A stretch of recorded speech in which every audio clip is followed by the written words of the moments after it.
시간이 되었습니다. 묵상 기도 드림으로 주일 2부 예배 시작하겠습니다.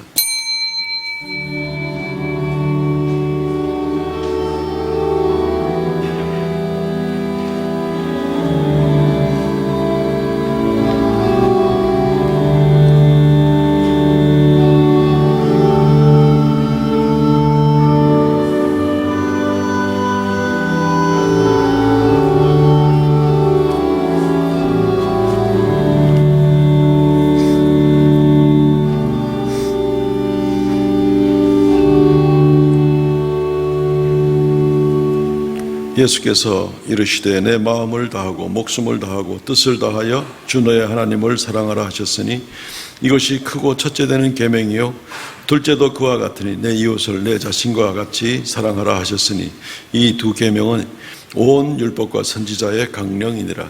주 하나님 은혜를 감사합니다.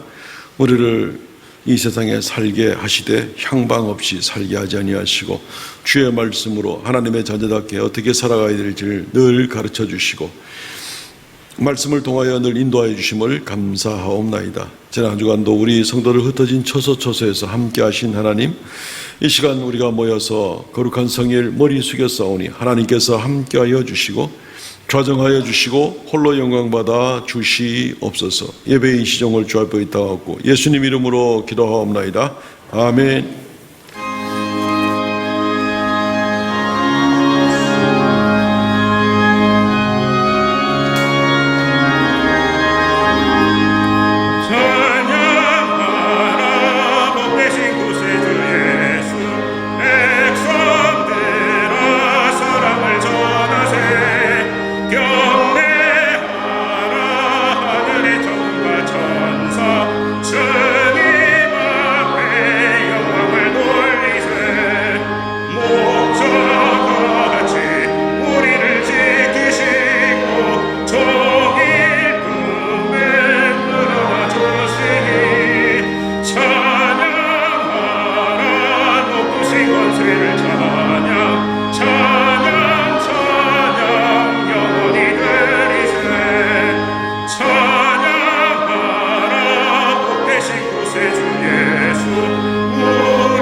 가사 천지를 만드신 하나님 아버지를 내가 믿사오며 그 외아들 우리 주 예수 그리스도를 믿사오니 이는 성령으로 잉태하사 동정녀 마리아에게 나시고 본디오 빌라도에게 고난을 받으사 십자가에 못 박혀 죽으시고 장사한 지 사흘 만에 죽은 자 가운데서 다시 살아나시며 하늘에 오르사 전능하신 하나님의 우편에 앉아 계시다가 저리로서 산 자와 죽은 자를 심판하러 오시리라.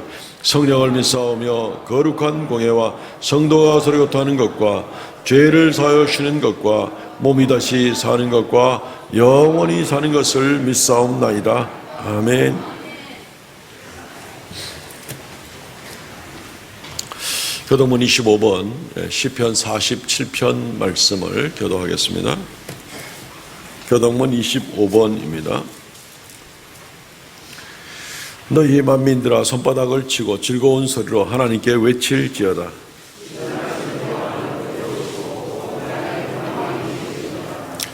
여호와께서 만민을 우리에게 나라들을 우리 발 아래 복종하게 하시며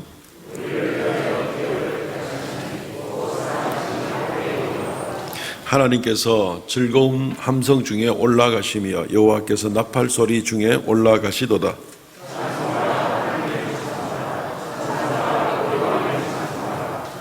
하나님은 온 땅의 왕이심이라 지혜의 시로 찬송할지어다.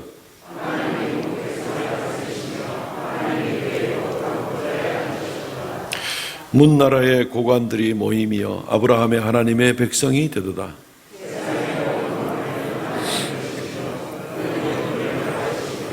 아멘.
우리의 왕 되신 하나님 아버지, 오늘도 하나님께서 복되게 하여 주신 귀한 주일 저희들에게 허락하시고 하나님 앞에 나와서 예배할 수 있게 하심을 감사합니다. 우리의 온 몸과 우리의 온 마음이 하나님을 향하게 하시고 하나님을 기쁘시게 하는 그러한 귀한 예배를 드릴 수 있는 이 시간 되게 하여 주시옵소서. 이 자리에 직접 참석하지 못한 우리 성도님들 가정과 각 처소에서 하나님께 예배할 때에 동일한 은혜 허락하시고 우리 하나님의 은혜에 감사하는 귀한 시간 될 수 있도록 하나님께서 인도하여 주시옵소서. 아버지 하나님, 우리의 생각과 우리의 몸이 죄악을 향하여 달려가기가 너무 쉽습니다. 하나님 아버지, 일주일 동안 우리가 살아오면서 가족을 불편하게 하고 이웃을 아프게 한 그러한 생각과 말과 행동을 하지 않았습니까? 주님, 이 시간 생각나게 하시고 하나님 앞에 아뢰며 회개할 수 있게 하시며 우리의 가족과 이웃을 더욱더 사랑할 수 있는 우리들이 될 수 있도록 하나님께서 함께하여 주시옵소서. 하나님 아버지, 우리 주님께서 여세 동안 천지를 창조하시고 이래 되는 날 쉬셨습니다. 우리 예수님께서, 우리 하나님께서 말씀으로 우리 성령님 삼위일체 하나님께서 이 현지를 창조하신 것을 우리가 생각하게 하시고 피조물된 우리가 어떻게 살아야 될지를 생각하는 귀한 주일 되게 하시며, 또 우리 예수 그리스도께서 십자가에 달리시고 부활하시고 첫날 기억하는, 구원의 날을 기억하는 귀한 주일 우리에게 허락하심을 감사하오며, 이 주일을 성수함으로써 하나님을 기쁘시게 하고 참으로 하나님께 예배할 수 있는 그러한 우리 모든 성도들 되게 하시며, 기쁨의 날이 될 수 있는 주일 하나님 우리에게 허락하심을 감사하오며, 또 그 날을 잘 섬길 수 있는 우리들 되게 하여 주시옵소서. 사랑의 하나님 아버지, 이달을 순국선열의 피를 생각하는 그러한 달로서 사회에서 기억합니다. 나라를 위하여 목숨을 바친 이들을 생각하게 하시고, 우리 예수 그리스도를 믿는 우리들은 더욱더 하나님께 나라와 민족을 위하여 기도할 수 있도록 주님 도와주시옵소서. 우리 많은 순교자들의 피를 흘려서 이 나라, 이 민족이 지금까지 하나님의 사랑을 받고 축복을 받은 줄 압니다. 주님, 우리도 하나님의 말씀을 전하기 위하여 순교의 각오로 살아갈 수 있는 우리들 되게 하시며, 하나님의 말씀이, 이 성경이 번역되어서 땅끝까지 보급될 수 있도록 하는 일에 우리가 충성하게 하시고, 또 선교사님들이 땅끝까지 나가서 선교할 때에 우리가 기도와 물질로서 헌신할 수 있는 그러한 우리들 되게 하여 주시옵소서. 그래서 하나님께서 함께하여 주셔서 전 세계에 하나님의 말씀이 전해지는 그러한 일에 쓰임받는 우리나라, 이 나라가 되게 하여 주시옵소서. 그러나 지금 생각해 보면은 이 나라가 하나님의 공의가 무너지고 참으로 하나님께서 가정이 여기시는 일들을 자행하는 그러한 법을 만들려고 하고 있고, 또 낙태방지법은 없어져 버리고, 주님, 너무나도 참담한 현실을 맞이하고 있습니다. 하나님께서 이 나라, 이 민족을 버리실까 참으로 두렵습니다. 주여, 불쌍히 계셔서 이 나라, 이 백성을 주님 사용하여 주시옵소서. 이 나라, 이 민족을 주님 고쳐 주시옵소서. 하나님의 은혜가 항상 함께하는 그러한 나라 되게 하시고, 주님의 사명을 감당하는 나라 되게 하여 주시옵소서. 하나님, 코로나19가 전염병이 지금 확산되고 있고, 또 사회적 거리두기가 2단계로 상향이 되고, 이러한 예방이라는 미명하에 또 모여서 예배하는 것에 방해가 받을까 심히 두렵습니다. 주여, 이 코로나19 사태가 이제 진정되게 하시고 하나님께서 없이 하여 주시옵소서. 모여서 예배하는 것이 얼마나 귀중하고 소중한지 우리가 1년 반 동안 뼈저리 느끼고 있습니다. 주여, 모여서 예배하는 일에 방해되지 않도록 하나님 함께하여 주시옵소서. 오늘 예배를 돕는 우리 중창단, 또 방송실, 주차 관리로 수고하시는 모든 분들 주님께서 함께하시고 은혜 더하여 주시옵소서. 목사님 말씀 전하십니다. 하나님께서 함께하시고 그 말씀에 힘있게 하시고, 그 말씀을 듣는 우리 모든 성도 마음판에 깊이 새겨서 그 말씀대로 살아갈 수 있도록 우리 하나님 함께하시고, 이 예배 주님 홀로 영광 받으시옵소서. 예수님 이름으로 기도하옵나이다. 아멘.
할렐루야, 감사합니다.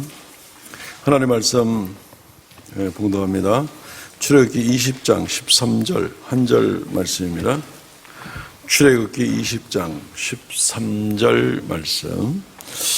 한 절 이거 짧고 이러는데 우리 다 같은 목소리로 한번 읽었으면 좋겠습니다. 출애굽기 20장 13절 시작. 살인하지 말라. 살인하지 말라. 오늘 제 6계명 살인하지 말라라는 계명의 말씀으로 하나님 말씀을 증거하겠습니다. 이 살인하지 말라라는 계명은 우리가 얼핏 생각하면은 우리의 현실적인 삶에서 가장 관계가 없는 말씀같이 느껴지기가 쉽습니다. 내가 뭐 누구를 살인을 하나 뭐 그런 일들은 정말 희귀한 일이기 때문에 이 계명이 나하고 무슨 상관이 있겠는가, 제일 거리가 먼 것 같은 생각을 그렇게 갖게 됩니다. 그러나 실제로 우리가 한번 돌아보면 우리 대한민국만 해도 1년에 뭐 100만 명 플러스 마이너스 해서 낙태가 이루어지고 있는 일들을 우리가 보게 됩니다. 굉장히 끔찍하죠. 살인입니다. 살인. 실제로 매년 태어나는 아이들은 이제는 27만 명 남짓밖에 되지 않는데 매년 뱃속에서 죽는 아이들은 3배 이상이나 많은 정말 이 살인이 넘치는 그런 나라이기도 합니다. 또 우리는 생각해 볼 때에 복음을 전하는 문제를 한번 좀 생각해 보시죠.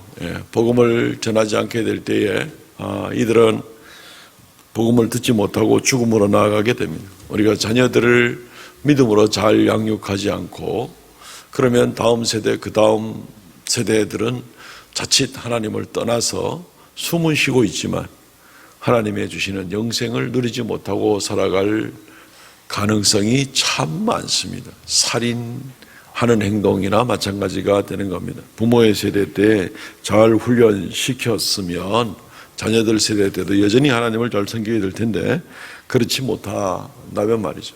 또 복음 듣지 못하고 그냥 죽어갈 수밖에 없는 수많은 사람들은 우리가 어떻게 생각할 것입니까? 이렇게 생각하고 나면은 이 6계명이 상당히 폭이 넓은 그런 계명인 것을 우리가 얼핏 봐도 이제는 생각해 볼 수가 있습니다.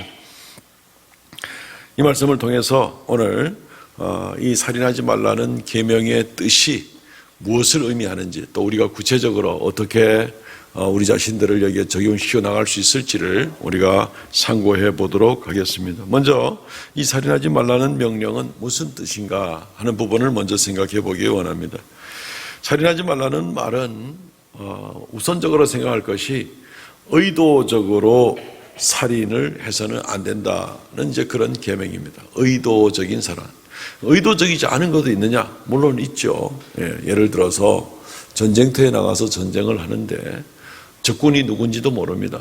꼭 나라를 지키기 위해서 내가 총을 쏘는 것이지 저 사람이 개인적으로 미워가지고 그 사람을 죽여야 되겠다 하는 이제 그런 모습은 없습니다. 뭐 과실치사든지 뭐 어디서 사람을 죽이든지 간에라도 뭐 사람을 죽이는 것, 살인은 살인이지만 성경에서 그 많은 살인하지 말라라는 계명은 하나님의 심판을 피할 수가 없는 그런 이 살인하지 말라는 계명은 의도적인 악의를 가지고 나가는 그러한 살인일 때 그것이 정말 살인인 것을 우리는 생각해 보아야 됩니다. 다윗의 경우를 한번 보면 이 문제가 명백하게 살펴볼 수가 있습니다. 다윗이 골리앗을 죽였습니다. 물맷돌 5개를 가지고 그 거인 블레셋 장군을 쓰러뜨렸습니다. 그리고 골리앗의 칼을 빼앗아서 그의 목을 잘랐습니다. 사람을 죽인 건 맞습니다. 다윗은 그 이후로도 블레셋 군대와 전쟁하면서 여러 차례 전쟁하고 많은 사람을 죽였습니다. 다윗이 그것이 살인이라고 성경이 한 번도 말하고 있지는 않습니다. 나라를 지키기 위한 이제 그런 행동이었던 것을 보게 됩니다. 사람은 죽였는데 성경은 그것을 살인이라고 하지는 않는다는 것이죠. 그러나 똑같은 다윗이 밧세바의 남편을 죽게 놔두었을 때는 그때는 성경은 굉장히 교묘하게 다윗이 손가락도 까딱하지 않았는데도 심각하게 이 살인죄를 묻고 있는 것을 보게 됩니다. 다윗이 밧세바와 더불어서 간음의 죄를 저지르고 밧세바가 임신을 하게 되고, 그렇게 되니까 전쟁터에 나가 있던 밧세바의 남편을 불러들여서 술을 먹이고 오늘은 집에 가 쉬라. 그래서 마치 밧세바가 임신한 아이가 우리아의 그 남편인 우리아의 아이인 것처럼 위장하게 하려는 이제 이런 짓을 했지만 결국 그 계획이 실패로 돌아가고, 그러자 다윗은 편지 하나 써서 전선에 나가 있는 총사령관 요압에게 보냅니다. 그래서 이 편지 가져가는 사람을 최전방에 적의 성벽 바로 밑에까지 나가게 만들어서 성벽에서 떨어뜨리는 돌 맞아 죽든지 뜨거운 기름에 부어 죽든지 창 맞아 죽든지 활 맞아 죽든지 뭐 그렇게 하라. 이제 이렇게 내립니다. 다윗은 손가락도 까딱하지 않았습니다. 근데 요압은 실제로 그렇게 했고, 그리고 우리아를 죽게 만드는 겁니다. 살인 교사죄에 해당이 되겠죠. 어쨌든 그 일로 인해 가지고 하나님은 그것을 다윗의 손으로 직접 피 흘리는 일들이 있는 건 아니었지만 그 일로 인해서 다윗의 집안을 끔찍하게 심판을 합니다. 다윗의 자녀들끼리 서로 살해하게 만들고, 그리고 하나님께서는 또 그 자녀들 간에 강간이 이루어지게 만들고, 자녀들 가운데는 아버지를 죽이려고 하는 자녀도 있고, 그 자녀 때문에 다윗은 도망가게 되고 다윗의 부인들을 자기 아들한테 다 빼앗겨 버리고, 뭐 이루 말할 수 없는 그 수년간의 고통을 다윗이 겪게 됩니다. 살인죄를 저질렀기 때문에 그렇습니다. 아니, 은근히 다윗이 한 일은 쪽지 하나 준 것밖에 지나지 않지만, 그러나 그 의도가 굉장히 악한 의도였기 때문에 주님께서 철저하게 심판하는 그런 모습을 우리가 보게 되는 겁니다. 성경 원문의 측면에서도 이 살인하지 말라 하는 데 쓰여진 이 낱말은 의도적 살인을 얘기하는 것이 틀림이 없습니다. 그렇기 때문에 어떤 병력을 기피하는 어떤 종파들이 있지 않습니까? 이런 것들하고는 사실은 관계가 없게 되는 것이죠. 의도적, 군에서의 싸우는 것은 누구를 미워해서 개인 의도적으로 누구를 죽이는 이런 것이 아니거든요. 성경을 잘 이해하지 못해서 여호와의 증인들이나 이런 사람들은 병역 기피하고 이제 이런 모습들을 있게 되는데, 오늘 이 살인하지 말라라는 말은 히브리어 원어로는 로티르짜흐라는 말을 씁니다. 이 티르짜흐라는 말은 살인하다 하는 말입니다. 로라는 말은 아니다 하는 말이고, 근데 여기 티르짜흐라는 말은 이제 그 라짜흐라는 말에서 왔는데, 이 말은 의도적으로 미움을 가지고 죽이는 겁니다. 누구를 암살하든지 개인적으로 감정을 가지고 미워서 죽이든지 이런 것들을 라짜흐라고 합니다. 히브리 말에는 죽이다 하는 말이 다른 말이 또 있습니다. 하라그라는 말이 또 있습니다. 이 하라그라는 말은 여러분들이 히브리어를 배우는 것이 아니라 그런 의미의 차이가 있다는 거죠. 그냥 보편적인 모든 죽이는 일들을 다 하라그, 전쟁에 나가도 물론 하라그가 되고 개인적으로 죽이는 것도 하라그 되지만, 이 라짜흐라는 말은 특별히 개인적으로 감정을 가지고 악의를 가지고 죽이는 것을 라짜흐라는 말을 씁니다. 근데 오늘 십계명에 나오는 이 6번째 계명에 살인하지 말라를 할 때 이 라짜흐, 로티르짜흐라는 이런 표현을 쓰게 되는 것입니다. 의도적인 악의를 가지고 죽이는 것, 이것이 살인이라는 겁니다. 예. 이 부분을 성경이 더 뒷받침해 줍니다. 민수기 35장 20절, 21절 말씀에 보면, 만일 미워하는 까닭에 밀쳐 죽이거나 기회를 엿보아 무엇을 던져 죽이거나 악의를 가지고 손으로 쳐 죽이면 그 친자는 반드시 죽일 것이니 이는 살인하였음이라. 피를 보복하는 자는 살인자를 만나면 죽일 것이니라. 옛날에 이러한 살인죄에 해당하는 사람은 피의 보수자, 이래가지고 가까운 친척이 이 역할을 대행하든지 아니면 재판관에게 가서 재판관이 공정하게 이 살인자를 처리하든지 하는 이런 법도가 있었는데, 어쨌든 누가 그렇게 살인한 자고 그렇게 살인한 자로 인정받으면 그는 반드시 벌을 받아야 되는, 생명에는 생명으로 하는 이 벌을 받아야 되는가 하면은, 미워하는 까닭에 밀쳐 죽인 경우, 악의를 가지고 손으로 쳐 죽이는 경우, 민수기 35장 말씀은 이 두 가지 이 케이스만, 이 두 가지 케이스에 걸리면은 도피성, 뭐 혹시 기회가 또 될 때 도피성에 대해서 말씀을 드리겠습니다만은 피에 들어갈 수 있는 성인도 말 그대로 도피성. 거기에 들어가도 이런 악의를 가지고 죄를 저지른 살인죄를 저지른 사람을 끌어내서 그 사람의 벌을 받게 만드는 것이 이게 성경의 법인 것입니다. 그러므로 우리는 먼저 생각할 때 무엇이 살인이냐? 악의를 가지고 미워서 죽이는 것은 살인이다. 이렇게 먼저 정의를 내려서 성경에서 말하는 살인죄에 해당되는 것이 아닌 것은 또 무엇인가를 우리가 잘 분별할 수 있기를 바랍니다. 조금 더 한 단계 더 나가서 보게 될 때 무엇이 살인죄에 해당되는가 하면 악의를 가지고 사람을 죽이는 행동까지 나가지 않더라도 마음속에 악의를 가지고 있거나 미움을 가지고 있을 때에 이것은 살인죄에 해당한다. 좀 더 확대된 의미들을 우리가 두 번째로 생각해 보아야만 합니다. 예수님 당시에 많은 종교 지도자들이 있었죠. 정치 지도자들도 있었죠. 예수님을 미워하는 그런 사회적 리더들, 장로들, 또 사회적 조직체에 있는 사두개인들, 서기관들 뭐 많이 있었습니다.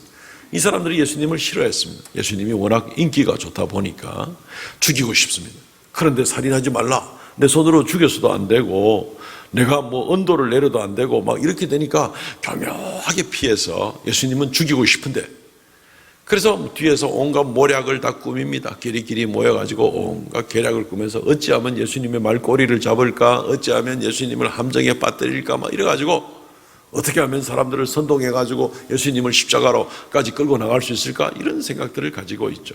그러다가 결국은 성공합니다. 그래서 이방인 총독인 빌라도가 예수님의 사형 선고를 내릴 수 있도록 그렇게 내릴 수밖에 없도록 압박을 가해서 결국은 예수님을 죽이고 마는 자기들이 사형 언도를 내린 것도 아니고 자기 손에 피를 묻혀서 물 찌른 것도 아니지만 예수님을 죽이고 싶은 마음이 가득 차서 예수님의 모든 공생의 기간 동안 시도 때도 없이 예수님을 여러 번 죽이려고 하던 이러한 사람들의 모습을 볼 때 예수님은 그것을 살인이다.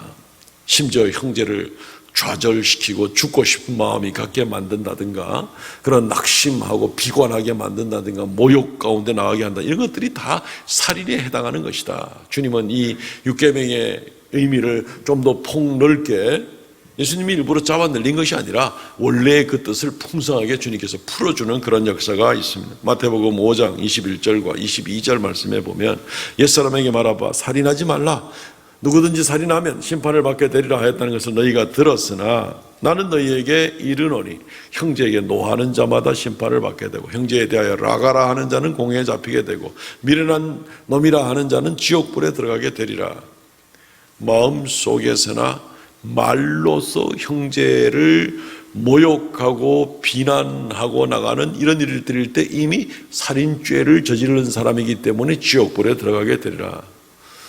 미련한 놈이라고 형제에 대하든가 아니면 형제에게 무조건 하고 분노하여서 나가는 뭐 의부는 예외가 되겠죠. 근데 이런 분노하고 나가서 감정으로 나가서 형제를 완전히 기죽게 만든다든가 또는 라가라 하는 자. 이 라가라는 말은 뭐 요 말이 한낱말은 좀 어려운 말이 되겠네요. 이거는 이 히브리 말로 레이카라는 말을 한국말로 옮기면서 라가라 한 겁니다. 이것은 비었다라는 바보다 골이 비었다라는 이제 이런 식으로 욕을 하는 겁니다.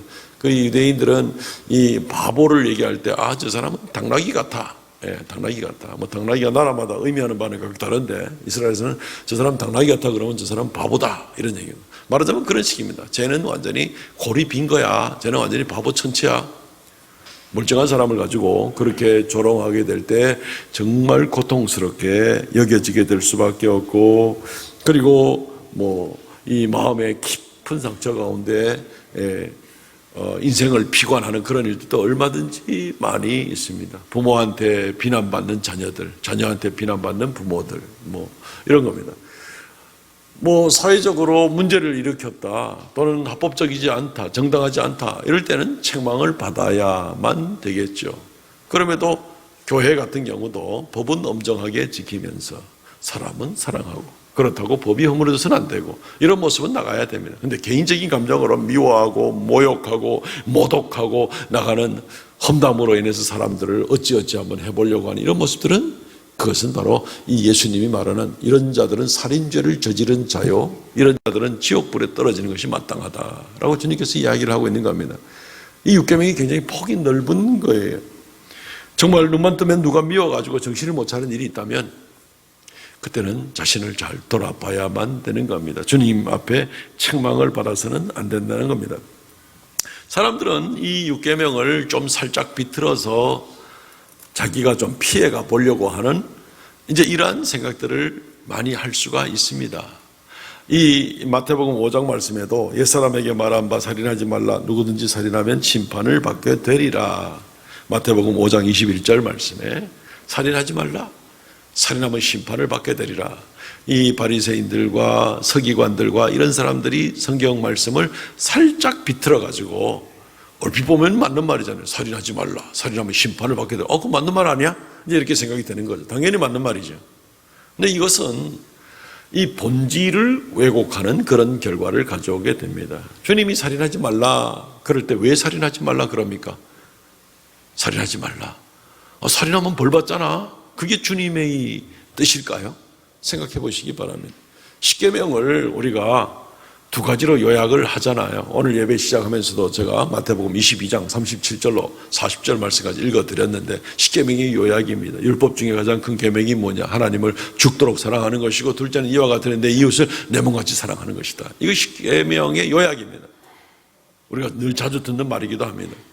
내 하나님을 사랑하라는 말은 1계명부터 4계명까지 하나님을 사랑하여서 하나님 외에 다른 신을 섬기지 않고 우상을 섬기지 않고 하나님을 헛되이 부리지 않고 안식일을 겨우 거룩하게 지키는 겁니다. 그리고 이웃을 사랑하는 그 명령 때문에 부모를 공경하고 살인하지 말고 간음하지 말고 도둑질하지 말고 거짓 증거하지 말고 탐내지 말고, 이것이 이제 이웃을 사랑하라 하는 말로 요약이 되는 겁니다. 그러면 하나님께서 살인하지 말라라고 하는 계명은 살인하지 말라 그럼 벌 안 받게 돼 있어, 요 의도가 하나님의 뜻입니까? 아니면 이웃을 사랑하라 하는 그 뜻 때문에 이웃을 사랑해야 하기 때문에 우리가 살인하지 말라는 것입니까? 이것은 뭐 이쯤 설명해 놓으면 우리가 다 감이 잡히는 거죠. 이웃을 사랑하기 위하여 살인하지 말고 간음하지 말고 도둑질하지 말고 이렇게 해야 되는 겁니다. 이웃을 사랑하기 때문에 벌만 안 받으려고 내가 살인하면 안 돼, 뭐 이런 식의 자세가 아닌 것이죠. 다른 말로 바꿔 말하면 마음속으로는 이웃이 미워 죽겠고 뒷꼭지만 봐도 보기 싫고 눈만 떠도 보기 싫고 막 미움이 막 들끓는데 죽었으면 좋겠고 이런 생각이 드는데 내 손으로는 살인을 하지 않기 때문에 나는 6계명을 잘 지키는 거야. 이게 아니란 말입니다. 6계명의 계명은 이웃을 사랑하라는 계명 안에 있는 구체적인 항목 하나에 지나지 않는 겁니다. 그래서 이웃을 사랑하지 않으면서 미워하면서 나는 살인하지 않았다, 이건 앞뒤가 하나도 안 맞는 얘기가 된다는 말씀이 되는 것이죠. 이게 하나님의 계명이 우리에게 가르쳐주고 있는 내용입니다. 누구나 조금만 생각해 보면 그런 연결점을 우리가 가질 수가 있을 겁니다. 이웃을 사랑하고 이웃을 존중하고 이웃의 인격이 정말 이웃의 생명이 하나님께 지원받은 인격, 그 생명인 것을 우리가 인정을 하고 하나님 때문에라도, 이웃은 때때로 나를 실망시킬 수 있지만 하나님 때문에라도 그를 귀하게 여길 줄 아는, 적어도 개인적인 관계에서는 귀하게 여길 줄 아는 이런 모습들을 우리가 생각하고 나가야만 하는 것이죠. 하나님이 온 우주 만물을 만드시고 하나님이 사람을 창조하시고 하나님의 자녀들을 특별히 부르시고 영생을 주시는 이런 부분들을 우리가 생각하지 않으면, 그래서 진화론을 믿고 인간은 그냥 원숭이에서 조금 더 발전된 것이 지나지 않아 이러면 인간 사회의 근본적인 본질은 짐승하고 비슷하게 살면 됩니다. 조금만 달라지면 됩니다. 약육강식 그대로 해서 누가 죽든지 말든지 왜냐면 그게 동물의 본성이니까. 지난주에 뉴스들을 보셨겠지만은 5월 말에 인도에서 난 처참한 일이 하나 있습니다. 어떤 한 여성이 25명한테 집단 강간을 당한 그런 일이 있습니다. 페이스북으로 만난 어떤 남자를 만나려고 버스 타고 이래가지고 갔는데 조용한 숲속으로 유인을 하고 거기 갔더니만 25명이 있더라는 겁니다. 그래서 25명한테 강간을 당했습니다. 사람이 죽게 된 거죠. 그래서 아침에는 이 여인을 고물상 옆에 갖다 버렸더니만은 이 고물상 사람들 5명이 또 이 여인을 또 강간을 합니다. 그래서 이 인도 여성이 9일 동안 정신 못 차리고 의식 못 차리고 있다가 나중에 이제 의식을 차리고 경찰에 고발을 하고 그리고 나서 이제 이 범인들을 하나하나 지금 잡아들이고 있는 바로 지금 이 과정 가운데 있습니다. 사람이 존중받을 대상으로 보이지 않는 겁니다. 이 악한 사람들에게는. 그냥 사람은 다른 사람, 이웃이라는 것은 그냥 나의 정욕, 나의 욕심, 나의 탐욕을 채우기 위한 도구에 지나지 않는 것이 이웃의 생명, 이웃의 삶, 이웃의 존재, 이웃의 인격이 하나도 중요하게 여기지 않는 극단적인 예이긴 하지만 지난주에 난 뉴스다 보니까 극단적인 예이긴 하지만 정말 이웃을 사랑하지 않는 그런 원칙일 때에는 그리고 하나님을 믿지 않는 그런 사람들의 기준일 때에는 결국 이 동물에서 조금 진화됐다고 생각하는 그런 사람들 입장에서는 비슷한 결과가 나올 수밖에 없습니다. 만약에 이 사회가 그런 사회가 되면 이 사회에 사는 것이 지옥입니다. 사는 것이 지옥. 그렇지 않겠습니까? 우리는 이 육계명을 주신 하나님의 이 의도를 우리가 잘 알아야 됩니다. 말 한마디를 가지고도 사람을 죽일 수도 있고 살릴 수도 있잖아요. 그죠? 예, 말 한마디가 입속에 있는 이 혀 가지고 다른 사람을 좌절하고 부모가 자녀를 좌절시키기도 하고 이웃 사람을 비난하고 이웃 사람을 아주 악한 사람으로 만들어버리고 헛소문을 퍼뜨리기도 하고 막 온갖 악한 말들. 근데 교회 와가지고는 이 혀를 가지고 하나님을 찬양하고 하나님께 감사하다고 하고 하나님께 기도를 올려드리고 하나님 말씀을 외우기도 하고 와, 이 정말 이 겁나는 무기입니다. 혀는 쉬지 않는 악이 될 수도 있습니다. 야고보서 3장 8절 말씀. 혀는 능히 길들일 사람이 없나니 쉬지 아니하는 악이요 죽이는 독이 가득한 것이라. 꼭 무슨 흉기를 들고 사람을 찌르는 것만이 살인이 아니라 혀를 가지고도 사람을 자괴감을 갖게 만들고 가슴을 후벼 파고 좌절하게 만들고 비관하게 만들고. 오늘 여기서 예배드리는 우리 성도들은 그렇지 않겠죠. 예. 이 혀를 가지고 하나님께 감사하고 낙심해 있는 형제들을 찾아가서 오히려 따뜻한 말로 위로하고 정말 간절한 마음으로 하나님 앞에 위하여 기도하여 주고 그리고 여러 가지 복음의 말씀을 증거하면서 아름답게 나가는, 그래야 이 혀를 생명의 도구로 쓸 수가 있는데 이걸 잠시 관리하지 않으면 이 혀가 살인 무기가 되는 겁니다. 형제고 뭐고 눈앞에 걸리는 거 없이 그냥 다 박살을 내는 겁니다. 그냥 조심해야 됩니다. 지난 한 주 동안 이 무기를 잘 사용했습니까? 생명의 무기로 쓸 겁니까? 살인 도구로 쓸 겁니까? 알아서 판단해야 됩니다. 누가 나무 입속에 있는 혀를 누가 관리를 해줄 수 있습니까? 본인 스스로 관리를 해야 되는 겁니다.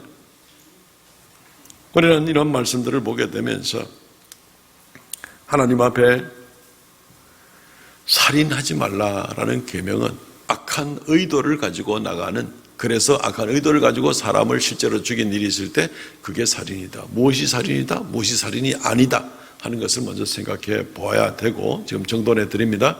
그리고 또한 마음속으로 형제를 미워하고 멸시하는 그런 일들이 얼마든지 그것이 살인에 해당된다. 예수님께서 명백하게 그렇게 단정을 지어 놓으셨고, 또한 우리가 말로만으로도 얼마든지 살인을 할 수 있는 일들이 참 많으니까 참 말 조심, 입 조심, 혀 조심 하면서 하나님 다 보고 계시니까 그렇게 주의해서 살아가실 수 있기를 주의 이름으로 축원드립니다. 여기에 대해서 우리가 할 말이 참 많이 있겠죠. 구체적인 예를 한 가지만 좀 더 들면서 이 전도에 관한 부분들을 우리가 언급하지 않을 수가 없습니다. 그래서 이 부분과 살인죄와 전도와 살인죄의 문제를 좀 생각을 해보려고 합니다.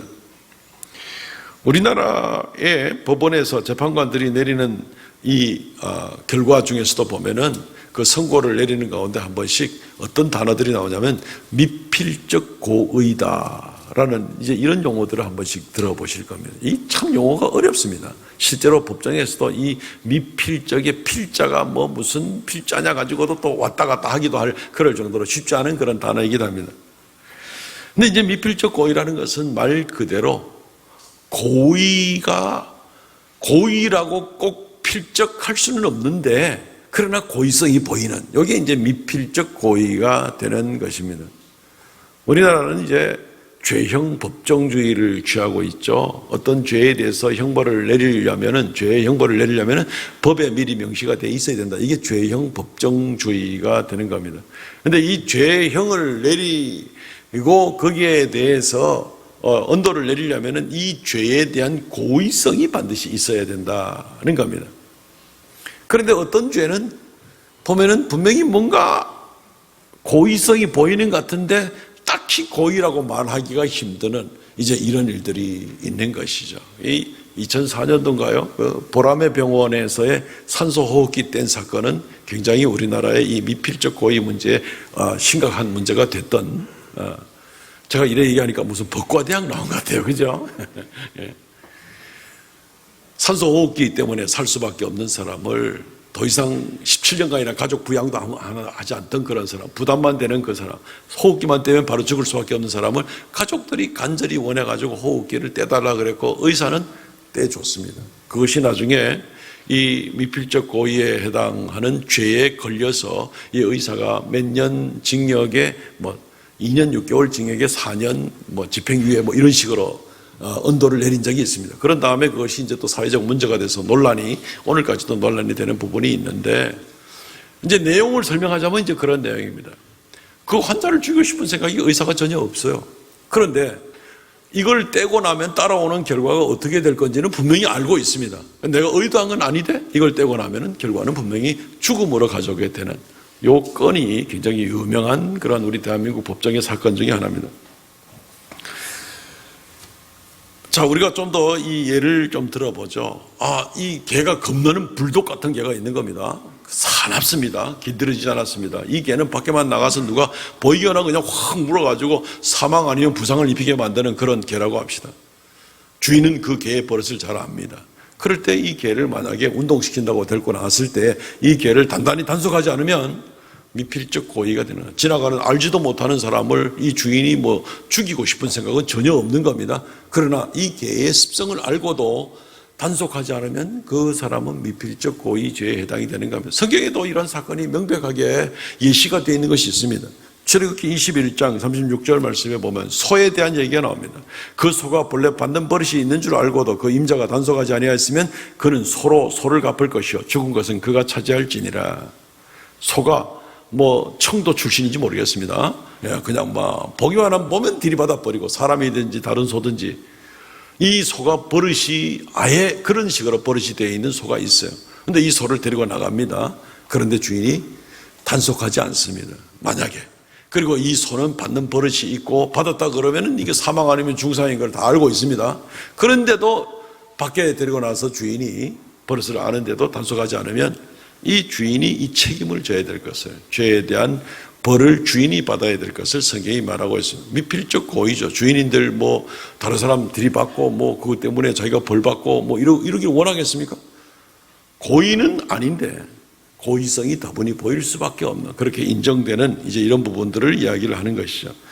이거하고 거의 비슷한 것이 방조죄라는 게 있습니다. 방조죄. 오늘 이제 법 얘기를 하려는 것이 아니라 우리가 복음 전하는 일과 연관을 시키려고 지금 이 말씀을 드립니다. 형법 32조 종범, 타인의 범죄를 방조한 자는 종범으로 처벌한다. 처벌 대상이 되는 거죠. 종범은 같은 종류의 죄라는 겁니다. 같은 비슷한 죄를 짓는 것이라는 겁니다. 방조죄, 우리 몇 주 전에 제가 설교 시간에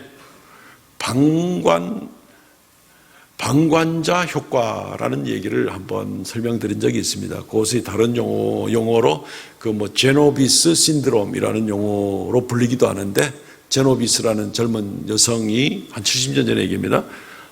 새벽에 집에 들어갔다가 어떤 그 남자 교환한테 30분 동안 여러 차례 칼에 찔리고 들어갔다 나갔다 하면서 계속 이렇게 당하는데, 주변에 있던 아파트 사람들이 38명이나 목격을 하고 처음부터 가서 말릴 수도 있었는데 전부 다 방관자가 되어 있어서 결국 그 여인을 죽음으로 몰고 가게 되었다. 여러 사람이 있으니까 서로 다른 사람 하겠지, 다른 사람이 연락하겠지, 경찰 전화하니까 경찰은 금방 오는다 하는 그런 얘기를 한번 들려드린 적이 있습니다. 이 제노비스 정후 또는 이 방관자 효과에 대해서 정말 사회가 얼마나 끔찍한가, 이런 모습들을 한번 예를 들어 드린 적이 있습니다. 그런데 우리가 지금 생각해 보게 될 때 복음 전하는 일에 있어서 내가 굳이 꼭 악한 의도를 가진 건 아니라도 방관자처럼 나갈 때, 아니면 무슨 의도가 있는 건 아닙니다. 고의가 있는 건 아닙니다. 그런데도 이 미필적 고의에 해당하는 죄를 우리가 얼마든지 죄를 지을 수가 있다는 것입니다. 지금 이 시대가 겁나잖아요. 우리가 이 다음 세대, 다다음 세대, 어떻게 쟤네들이 예수를 믿고 어떻게 하나님 앞에 헌신된 모습으로 교회를 붙들어 세워 나갈 수 있을까? 점점 세속화돼 가고 세상은 점점 좋은 거 많이 나오고, 또 심지어 뭐 코로나다 뭐다 이러면 뭐 압박을 받아가지고 모이기도 힘들게 만들고, 점점 여러 가지로 나오는 이제 이런 현상이 좀 생기고 있는데, 어떻게 쟤네들 세대 때 하나님의 놀라운 역사가 교회를 통하여 나타날 수 있을까 염려가 많이 되잖아요. 근데 우리가 지금 내가 예수를 잘 믿고 지금 자녀들을 열심으로 훈련시키고 정말 두렵고 떨림으로 하나님 섬기는 부모의 그런 모습으로서 자녀를 양육하지 않으면 저들은 점점 하나님에게서 멀어지게 될 겁니다. 하나님이 뭐 부모를 통해서도 하나님 어떻게 역사하는 거 본 적도 없고 들은 적도 없다. 점점 이런 식으로 방심하면 지금은 겨우 주의를 지키는지 몰라도 나중에는 주의조차도 의미가 없게 되는 겁니다. 지금 뭐 벌써 우리가 온라인으로만 1년 이상 예배를 드리는 사람들도 얼마나 있지 않습니까? 점점 나중에는 교회에 돌아오는 일들을 소홀하게 되는 일들이 생기게 됩니다. 그들의 세대의 믿음을 보겠느냐? 굉장히 두려워할 수밖에 없습니다. 자, 그들이 믿음이 없이 하나님에게서도 점점 멀어지면 어떤 결과가 나옵니까? 살아있지만, 숨은 쉬지만 하나님과 동행하고 하나님이 주시는 영생과는 관계없는 인생을 사는 거죠. 생명이 있지만 생명이 없는 거가 되는 거죠. 누가 그 아이들을 다 죽였습니까? 어른들이 죽이는 겁니다. 부모들이 죽이는 겁니다.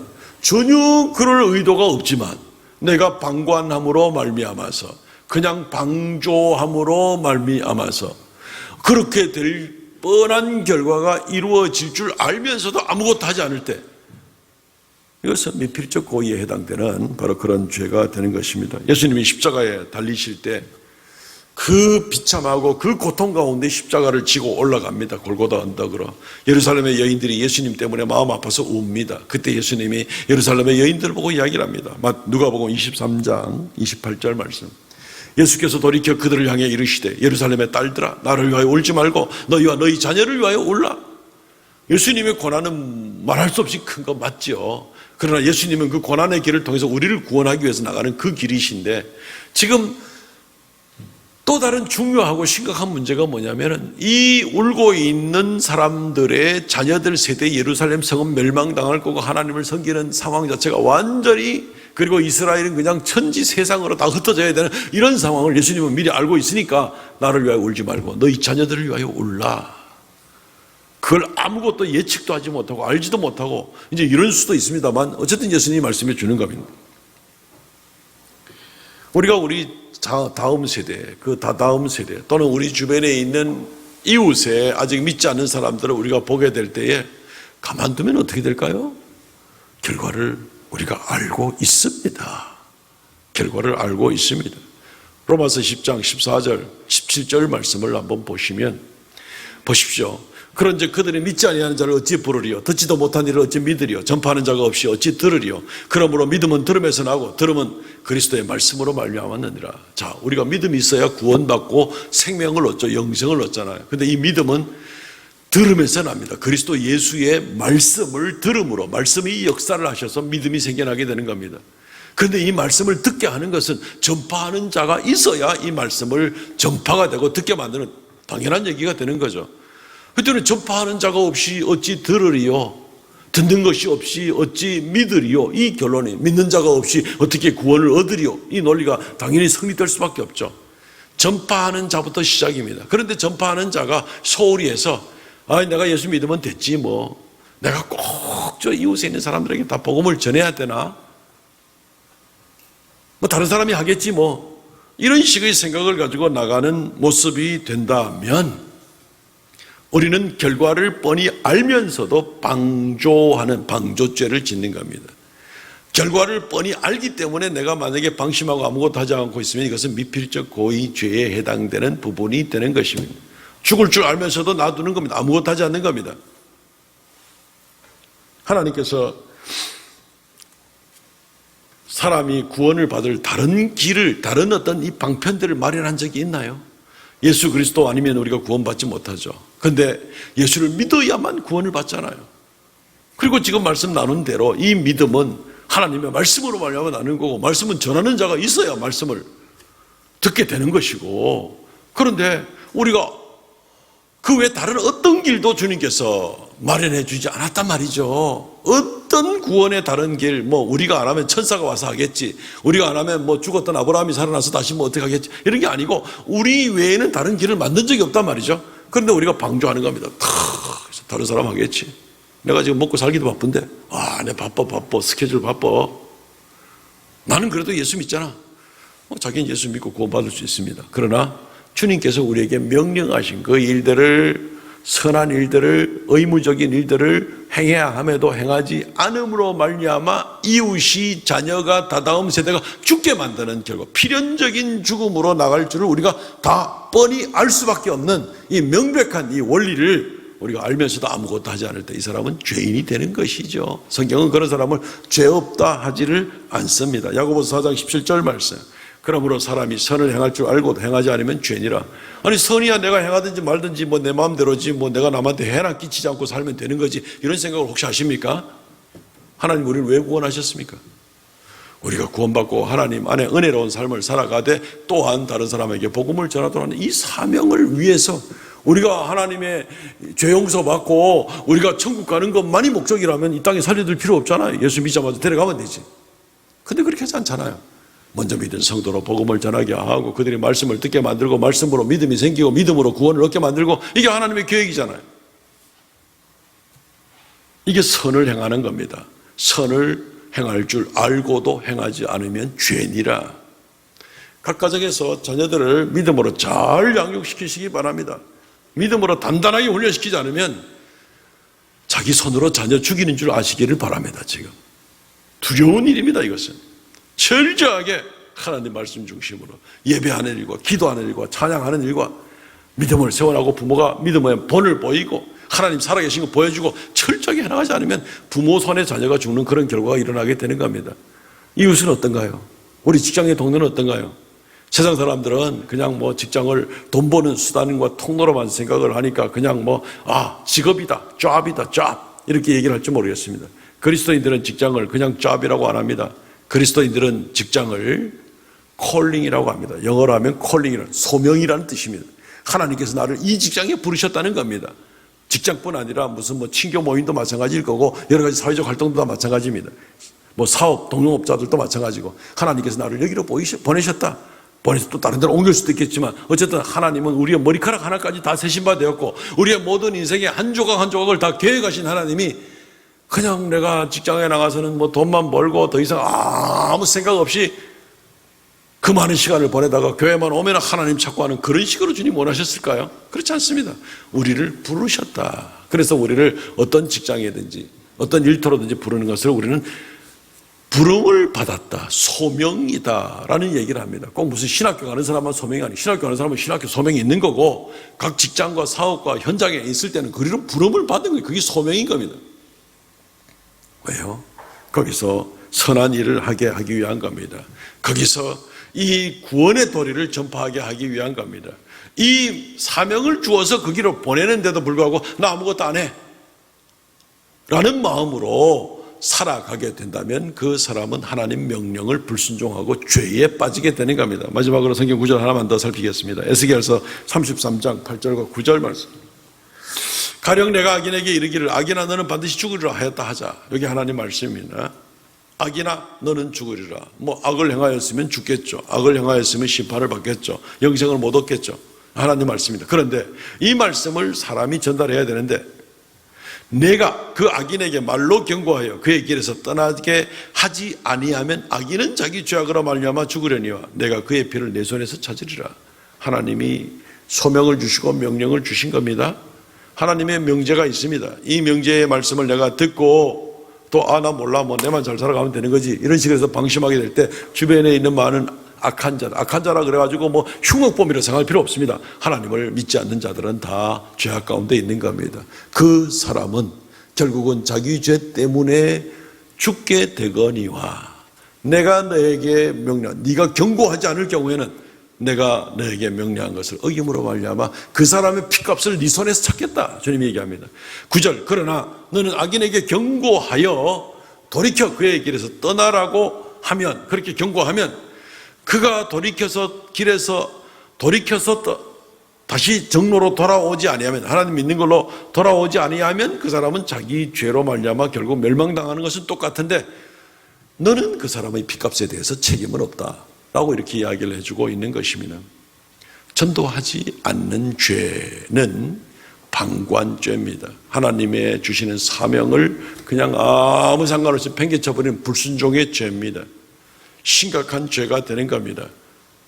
나는 내 나름대로 착하게 살려고 애를 썼는데 복음은 그래 되나요? 그냥 나 그런 거 모르고 그냥 내 살아갈랍니다. 미필적 고의에 해당하는 그러한 죄악에 해당되는 겁니다. 조심하셔야 됩니다. 말씀을 맺겠습니다. 사랑하는 성도 여러분, 오늘 우리가 살인하지 말라라는 계명을 가지고 정말 짧은 시간이지만 살펴보게 되었습니다. 이 말씀을 잘 새기시기 바랍니다. 악한 의도를 가지고 해를 끼치는 것은 살인하는 행위입니다. 마음으로만 계속해서 악한 생각, 미움의 생각으로 오랫동안 마음에 묵히고 있을 때 다 그 순간순간 다 죄를 짓고 있는 겁니다. 살인죄를 짓는 겁니다. 복음을 전하지 않으면 살인죄가 되는 겁니다. 자녀들을 믿음으로 잘 양육하지 않으면 살인죄가 되는 겁니다. 조심해서 우리는 생명의 길로 나가는 저 여러분들 되시기를 주의 이름으로 축원드립니다. 아멘. 통성으로 같이 한번 기도하겠습니다. 이 말씀을 생각하면서 하나님, 우리가 내면적으로 정말 주님 앞에 이 계명을 지키고 나갈 수 있는 그런 선한 삶을 살게 하시고, 또 우리가 이 주님의 명령을 따라서 끝까지 복음 전하고 순종하고 나가는 그런 충성스러운 사람들이 되게 하셔서 이 계명을 어기는 자들이 되지 않게 하여 주옵소서. 통성으로 2, 3분 기도합니다. 주 하나님, 은혜를 감사합니다. 이 시간 아버지 앞에 매달려서 간절히 구하고 기도하옵나니 하나님께서 은총을 더하여 주셔서 날마다 새롭게 하여 주시고, 아버지 하나님, 우리를 긍휼 가운데서 보호하여 주시옵소서. 우리의 심령이 악에 빠지지 않게 하시고 주의 진리의 말씀 가운데 견고히 서게 하시며, 아버지 하나님이여, 우리가 마음속의 생각으로나 입술의 말로나 우리의 손의 행위로 말미암아서도 어떠한 살인죄에 해당하는 죄들을 짓지 않고 오직 하나님을 찬양하며 하나님 앞에 참으로 혀를 잘 관리하며 마음을 잘 관리하며 하나님께 영광 돌리는 놀라운 역사가 우리에게 있게 하여 주시기를 간절히 바라옵고 원합나이다. 주님이여, 지켜주시고 은총을 더하여 주시기를 간절히 바라옵고 원합나이다. 오 주 하나님, 주님께서 지켜주시고 은혜를 더하여 주시옵소서. 주여 역사하여 주시기를 원하옵나이다. 아버지 하나님이여, 우리가 미필적 고의나 또는 방조죄로 말미암아서 하나님의 말씀에 불순종하고 살인죄를 저지르는 이러한 어리석은 일이 없게 하여 주시고, 아버지 하나님, 두렵고 떨리는 마음으로 참으로 주의 말씀을 잘 순종하여 하나님께 영광 돌리는 그런 우리가 되게 하여 주시옵소서. 홀로 영광 찬송 받으시기를 간절히 바라옵고 합니다. 은총을 더하여 주시옵소서. 역사하여 주시옵소서.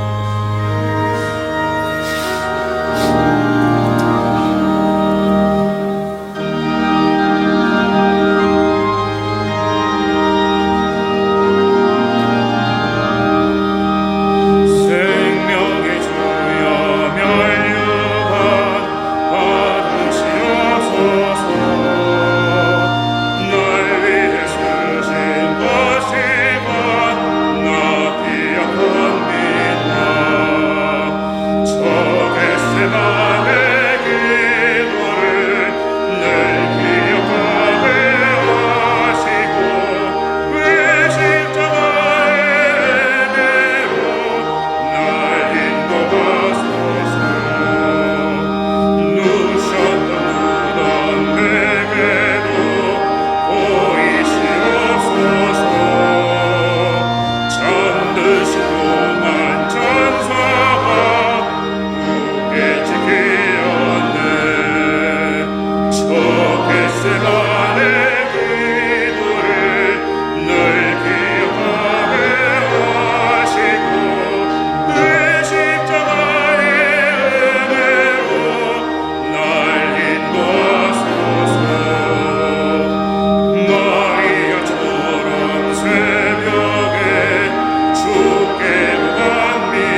주 하나님, 이 시간 우리를 구원하신 그 은혜에 감사하고 또 하나님의 거룩한 사역을 위하여 또 하나님의 말씀대로 소득의 11조 예물을 드리고 감사의 예물을 드리고 또 자원하는 심령으로 정한 예물을 주께 올리게 하시니 감사합니다.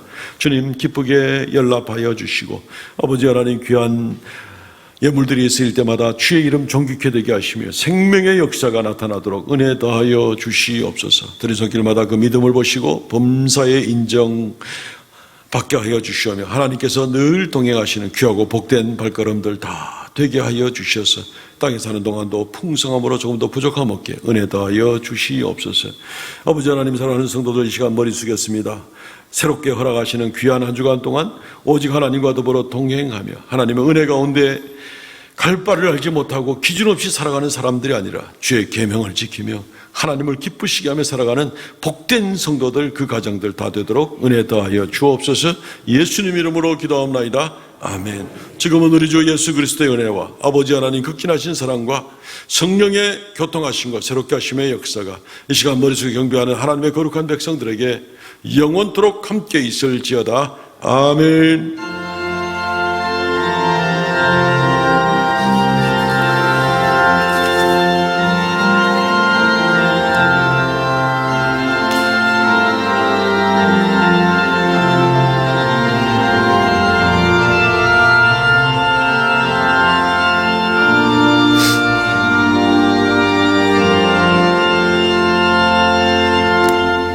아멘. 예배를 마쳤습니다. 성도의 교제 시간입니다. 저는 좌우로 복음 전하며 살겠습니다.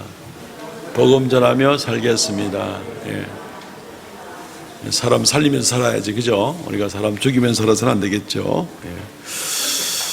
예. 예, 오늘도, 예, 지난주에도 3분 등록하셨는데 오늘도 새로 등록하신 분이 계십니다. 우리 장지정 성도. 자리에서 한번 일어나 주실래요? 어디 계십니까? 예, 가운데 절 제일 뒤에 계십니다. 우리 장지정 성도. 주의 이름으로 환영하는 박수 한번 쳐주시면 고맙겠습니다. 예, 저 벌써 몇 달 전부터 우리 교회 금요 기도회 벌써 참석하시던 분이고 또 심지어 우리 기초신앙훈련도 지금 열심히 받고 금요일 밤 12시까지 성경 공부하다가 지금 이렇게 집에 돌아가시고 하는 분인데 오늘 등록을 해 주셨습니다. 주 안에 귀한 거룩한 많은 교제가 있으시기를 바랍니다. 주보 광고를 참고해 주시고요. 예, 예배 안내 말씀. 우리 대구에 갑자기 확진자 숫자가 많이 늘어나서 좀 긴장도 되고 또 거리두기도 격상되고 막 이렇게 했는데 교회는 일부러 20% 2단계는 20%니까 이렇게 저렇게 해주십시오 이렇게 광고 안 했습니다. 보니까 어떤 많은 성도들 같은 경우 보니까 알아서 안 나오고 이 사회적 거리두기 단계에 따라서 알아서 나오고 이런 분들도 있더라고요. 오늘 많이 오셨어요. 많이 오셨는데 너무 감사를 드립니다. 어쨌든 방역은 계속해서 주의하시고 우리라고 해서 안전지대에 있는 사람은 아무도 없습니다. 밖에 나가서 전철 타고 버스 타고 기차 타고 어떤 사람들 옆에 앉은지 알 수도 없잖아요. 예, 그렇기 때문에 늘 우리가 건강관리 잘 하시고 교회 올 때는 마스크 쓰시고 조그만 증세만 있으면은 다른 형제를 위해서 절제해 주시는 그런 모습만 지켜줘도 교회는 교회대로 또 방역하고 소독하고 온도 체크하고 하니까 그렇게 협력해 주시면 좋겠습니다. 제1차 전교인 2021년이죠. 2021년 상반기 전교인 성경 읽기 완독자 명단 주보 3면에 있습니다. 교회 이름 알려주신 분들 중심으로 이렇게 적어놨고요. 1층 안내 테이블에 우리 기념품들이 다 준비되어 있습니다. 개인이 자기 이름을 확인하시고 하나씩 가져가시면 좋겠습니다. 벌써 이게 수년 전부터 진행됐는데 그때마다 착실하게 따라오신 분들은 1년에 2세트씩 얻습니다. 부부간에 하면은 4세트 얻습니다. 5년이면 20세트가 생깁니다. 살림에 상당히 보탬이 될 거라고 생각이 됩니다. 예. 어쨌든 작은 기념품이지만 꼭 챙기시고 하면 되겠습니다. 다음 주일 2부 예배 후에는 베데스다 선교회 모임이 있습니다. 다음 주일 오후 1시에는 교육관 3층에서 피택자 모임, 지난번 공동의회 이후에 피택되신 피택자들 모임이 있습니다. 한 분도 빠짐없이 다 참석하셔야 되겠습니다. 이번 주 금요기도회 봉사는 제1남전도회입니다. 그리고 오늘부터 또 차량 운행, 주일날 차량 운행 노선을 하나 증가하게 되었습니다. 북구 방면입니다. 동변동, 서변동, 복현동 쪽으로 차량을 하나 보내서 거기서 교회 오시기가 불편한데도 그냥 1시간 이상씩 대중교통 이용하고 오셨는데 이번에 또 이렇게 그쪽으로 노선을 하나 더 만들어서 운행하게 되었습니다. 혹시 그쪽에 계시는 분들은 활용하시고 또 운행 코스에 대해서는 또 우리 부목사님한테 잘 이야기하셔서 또 코스를 조정할 수 있도록 그렇게 하면 되겠습니다. 예, 지난주에 등록하신 세 분, 세 가족 다시 한번 성함을 적어 드렸고요. 오늘부터 또 이 세 가족들은 세가족 교육을 받아야 됩니다. 5주 동안 교육이 있습니다. 교육관 402호, 옆에 건물 엘리베이터 타고 4층 올라가시면 바로 402호가 있습니다. 이 시간 이후에 바로 움직여서 거기서 교육을 5번 받으시면 되겠습니다. 동분회 여전대 연합회 6월 둘째 주일 지나고 월요일입니다. 참고하시고 성경 완독자 명단은 주보를 첨부하시기 바랍니다. 예, 일어나서 폐송 부르고 마치고 바로 이 자리에서 정기 재직회 진행하겠습니다.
예, 바로 이어서